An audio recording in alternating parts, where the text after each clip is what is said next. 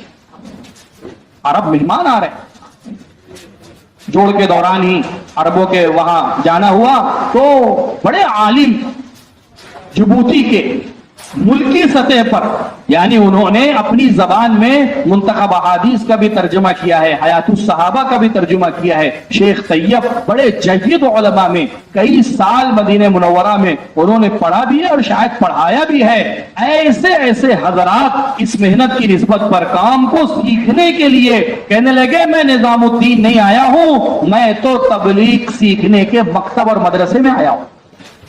کون لے کر کے چلے گا ان کو, کون ان کو مطمئن کرے گا؟ میرے دوستوں بزرگوں 2 ماہ میں وہاں رہو تو اندازہ ہوتا ہے 3 دن جماعت تین دن ہو جاتے ہیں. ہم جماعت پیش نہیں کر پاتے تجویز میں, کن کو ان کے ساتھ لگایا جائے, کن کو جوڑا جائے. جماعت کا مطالبہ یہ ہے کہ ہمارا 1 مہینے کا ویزا 27 دن باقی, 26 دن باقی, 25 دن باقی, آپ ہماری ترتیب نہیں بنا رہے. اور وہاں حال یہ ہے کہ پورے مرکز میں ڈھونڈ لو 13 نمبر میں علماء جہاں پر ہے 500 علماء جو ہے وہ سال لگا رہے, پہلے سال میں چل رہے ہیں اور معمولی تعداد سالانہ چلہ لے کر کے آ رہی ہے, لیکن اس میں بھی بہت کم ایسے ہیں جن کو ان جماعتوں میں جوڑا جا سکے, جس کا نتیجہ یہ ہے 3 4 دن ہو جا رہے ہیں جماعتوں کی ترتیب اور جماعتوں کی جو ہے وہ تشکیل نہیں ہو پا رہی. ایسے ایسے حضرات بڑی قربانیوں کے ساتھ یہ جو جبوتی کا میں نے سنا ہے نا, اتنی قربانیوں کے ساتھ انہوں نے پہلا اپنا ایک فرد بھیجا بمبئی کے راستے سے, یہ دیکھنے کے لیے کہ کوئی رکاوٹ تو نہیں ہے, کیونکہ 1 دن کی جماعت پہلے آئی دہلی تو وہ پوری جماعت کو پوری جماعت کو ایئرپورٹ سے ہی واپس کر دیا. کتنی قربانی کے ساتھ, ساری زندگی کا سرمایہ, ساری. میرے دوستوں بزرگوں ابھی ہم 2 مہینے میں تھے تو وہاں پر الجزائر کا ایک نوجوان وقت لگا کر کے واپس جا رہا تھا. میں نے اس سے پوچھا کہ تم نے جو وقت لگایا ہے کتنا تمہارا خرچ, تو اس نے بتایا کہ جتنا خرچ اس خروج میں ہوا ہے اس کو جمع کرنے میں مجھے 5 سال لگے. 5 سال سے جمع کرتے اتنا سرمایہ میرے پاس ہوا ہے کہ میں اس کو لے کر کے یہاں خروج میں آیا ہوں, اور پتہ نہیں آئندہ آنے کی تمنا ہے. اب کتنے سالوں میں کمبوڈیا کی جماعت آئی, ان کے ساتھ بیٹھنا ہوا, اختلاط ہوا, بڑی عمر کے ساتھی, پرانے ساتھی, 10 مرتبہ 4 ماہ, 15 سال ہو گئے. 4 ماہ سالانہ جو ہے وہ ناغہ نہیں ہوا. میں نے کہا 15 سال سے آپ 4 ماہ لگا رہے, آپ ہندوستان کیوں نہیں آئے؟ تو بیچارے رونے لگے, آنکھوں میں آنسو آ گئے. ہماری اتنی حیثیت نہیں تھی یہاں آ کر کے وقت لگانے کی. یہ 15 سال کی تھوڑی روزانہ کی محنت ہے جس سے آج اللہ نے یہاں پر پہنچا. اور کتنی قربانی کے ساتھ وقت لگایا. وہ جماعت کے اوپر بھی تھانہ ان کی تشکیل ہوئی, حالات کی وجہ سے وہیں سے ان کو دلی بھی نہیں آنے دیا گیا, وہیں سے ان کو بمبئی ایئرپورٹ اور وہیں سے ان کو ان کے ملک روانہ کر دیا. میرے دوستوں بزرگوں کتنی قربانیوں کے ساتھ, کتنے مجاہدوں کے ساتھ, اور نہ جانے کتنی مشقتوں کے ساتھ, بڑی امیدوں کے ساتھ اور بڑے ارمانوں کے ساتھ اور بڑے بڑے عزائم کے ساتھ یہ آتے ہیں. کتنی عرب جماعتوں نے تقاضا رکھا, آپ ہماری راحت آرام کا خیال مت کرو, آپ یہ تشکیل میں یہ مت دیکھنا کہ مسجد میں ایئر کنڈیشن ہے یا نہیں ہے, مسجد میں بیت الخلا کا انتظام ہے یا نہیں ہے. وہ کہتے ہیں آپ یہ مت دیکھنا لوگ وہاں ہمارا اکرام کریں گے یا نہیں کریں گے, آپ ایسے علاقوں میں بھیجو وہ ہمیں صبح سے شام اتنا پھرائیں کہ ہمیں ہوش نہ رہے کہ ہم بستر پر پہلے آئے یا نیند پہلے. ہم عملی طور پر ایک عمل دیکھنا چاہتے ہیں, ایک عمل سے گزرنا چاہتے ہیں, ایک عمل کو سمجھنا چاہتے ہیں. دہلی کے ایک حلقے سے جماعت کام کر کے آئی, اتنا خوش تھی جماعت, اتنا خوش تھی. میں نے کہا کیا بات ہے, کیا ایسا عمل؟ کہنے لگے عصری طلبہ کی محنت برسوں سے سنتے تھے, لیکن ہم جس علاقے میں, جس حلقے میں تھے نا, عصری طلبہ کا وہاں پر جوڑ تھا, ہم کو اس کی عملی شکل دیکھنے میں آئی. برسوں سے سن کر کے جو بات سمجھ میں نہیں آئی تھی, عملی طور پر دیکھنے اللہ نے وہ بات سمجھائی. اب ہم اپنے ملک کے اندر جا کر کے کریں, کتنی قربانی کے ساتھ لوگ آتے ہیں. تنزانیہ کا ایک ساتھی سنانے لگا, میں جس علاقے سے آیا ہوں نا, 20 سال کے بعد وہاں کا ساتھی نظام الدین آیا ہے, ہم تم سے 20 سال پیچھے ہیں, اب جو سبق لے کر کے جائیں گے اپنے علاقوں میں جا کر کے سنائیں. تو میرے دوستوں, بزرگوں اور عزیزوں, یہ اس وقت کا بہت بڑا اور بہت بنیادی تقاضا ہے. میرا اپنا قربانی میں اپنے آپ کو پیچھے ہٹانا نہ جانے کتنی زندگیوں کے نقصان کا اور ان کے, میرے دوستوں بزرگوں, دین اور ایمان کا یہ مسئلہ بنا ہوا ہے. اس کے لیے پورے مجمع سے اس بات کی درخواست ہے, 6 مہینے کے لیے کھڑے ہو کر کے اور اپنے ناموں کا اظہار کر کے بتائیں کہ انشاءاللہ میں اپنی ذات سے سالانہ 6 مہینے کے لیے, علماء ہے تو دوسرے تیسرے اور پہلے سال کے لیے نیت ارادے اور عزائم کرے کہ انشاءاللہ میں اپنی ذات سے نکلنے کے لیے تیار. بولیں اس کے لیے, ہمت کرے, ارادے کرے, بتائیں اس کے لیے. تیسرے سال کے لیے مفتی سہیل صاحب کب سے, سن بھی بتائیں, 27 سے, اور بتائیں, اور بولے بھائی, اپنے ساتھی بھی بتائیں.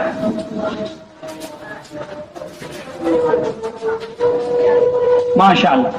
عتیق بھائی 6 ماہ, بدر الدین بھائی 6 ماہ, ماشاءاللہ. محمد بھائی, مولا کلیم صاحب 2 سال, ماشاءاللہ.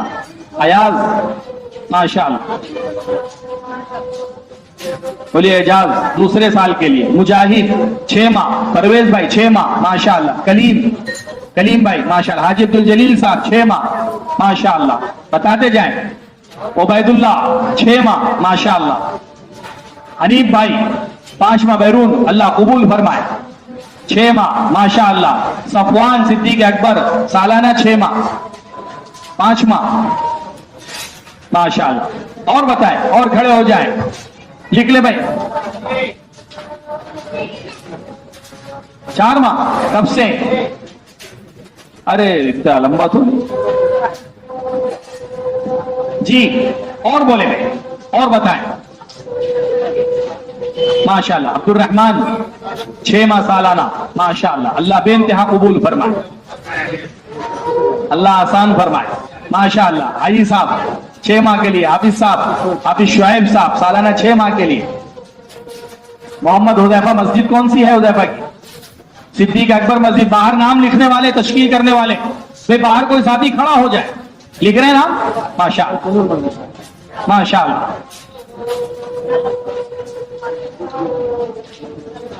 ماشاءاللہ. اشفاق بھائی سالانہ 6 ماہ کے لیے.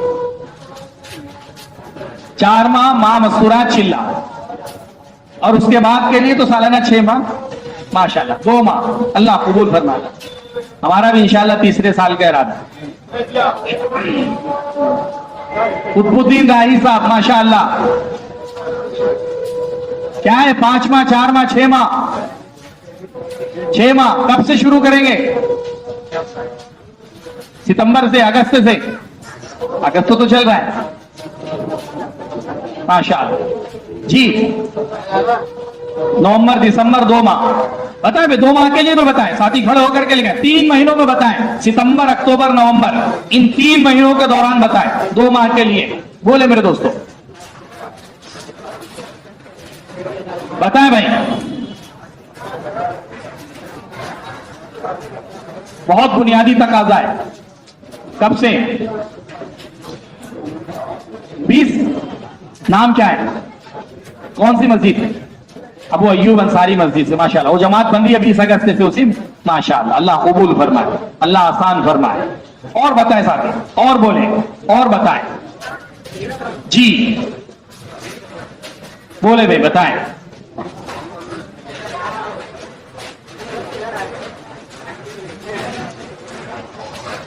نومبر دسمبر 2 ماہ, ماشاءاللہ. جی. نومبر دسمبر. نام عبد العظیم مسجد انوار مصطفیٰ, عبد العظیم بھائی انوار مصطفیٰ. نومبر دسمبر. جی. نام